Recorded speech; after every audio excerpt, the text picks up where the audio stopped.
Zaburi ya 22. Zaburi iyahimbiwe umutware w'abaririmbyi babwirisha inanga ijwi ryitwa imparakazi yo mu gitondo, ni Zaburi ya Dawidi. Mana yanjye, ni iki kikundekesheje? Ukaba kure ntuntabare, kure y'amagambo yo kuniha kwanjye. Mana yanjye, nakira ku manywa ntunsubize, nakira na nijoro simpore. Ariko uri uwera, intebe yawe igoswe n'ishimwe ry'Abisirayeli. Ba sogokuruza barakwiringiraga nawe ukabakiza. Baragutakiraga bagakizwa, barakwiringiraga ntibakorwe n'isoni.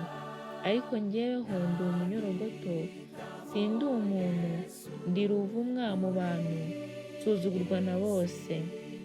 Abandeba bose baranseka bakanshinyagurira, barampima bakansuzuguriza imitwe bati, bishyire ku Uwiteka amukize, abimukuremo kuko amwishimira.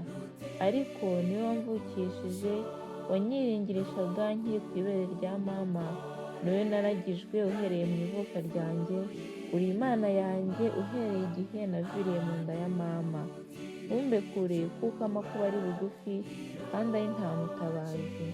Amapfizi menshi arangose, amapfizi y'i Bashani y'abanyambaraga aranzengurutse. Baranyasamiye n'akanwa kabo nk'intare itanyagura yivuga. Nsutswe nk'amazi, amagufwa yanjye yose arakutse. Umutima wanjye umeze nk'ibimamara, uyagiye mu mara yanjye. Intege zanjye zumye nk'urujyo, ururimi rwanjye rufatanye n'uruhekenyero, kandi ukize mu mukungugu w'urupfu. Kuko imbwa zingose, umutwe w'abanyabyaha umpaye hagati. Bantoboye ibiganza n'ibirenge, mbasha kubara amagufwa yanjye yose. Bandeba bankanuriye amaso, bagabanya imyenda yanjye, bafindira umwambaro wanjye. Ariko Uwiteka ntumbe kure, niwe muvunyi wanjye, tebuka untabare. Kiza ubugingo bwanjye inkota, icyo mfite rukumbi ugikize ubutware bw'imbwa. Nkiza akanwa k'intare, waranshubije unkura mu mahembe y'imbogo.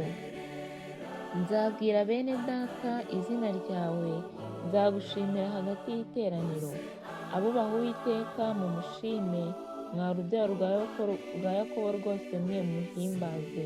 Mwa rubyaro rwa Isirayeli rwose mwe mumutinye, kuko atasuzuguye umubabaro w'abababazwa, habe no kuwuzinukwa. Kandi ntamuhishe mu maso he, ahubwo yaramutakiye aramwumvira. Kuri wowe niho gushima kwanjye guturuka, gushimira mu iteraniro ryinshi. Nzagwigurira umuhigo wanjye mu maso y'abakubaha. Abanyamubabaro bazarya bahage, abashaka Uwiteka bazamushima. Imitima yanyu irama iteka ryose. Abo ku mpera yose y'isi bazibuka bahindukirire Uwiteka. Amoko yose mu mahanga azasengera imbere yawe. Kuko ubwami ari ubw'Uwiteka, kandi ari we mutegetsi w'amahanga. Abakomeye bo mu isi bose bazarya barame, kandi abamanuka barya mu mukungugu bazunama imbere ye. Umuntu wese utabasha gukiza ubugingo bwe gupfa, abuzukuruza bazamukorera. Ubuvivi buzabaho, buzabwirwa iby'Umwami Imana. Bazaza babwire abantu bazavuka gukiranuka kwe ko ari we wabikoze. Haleluya.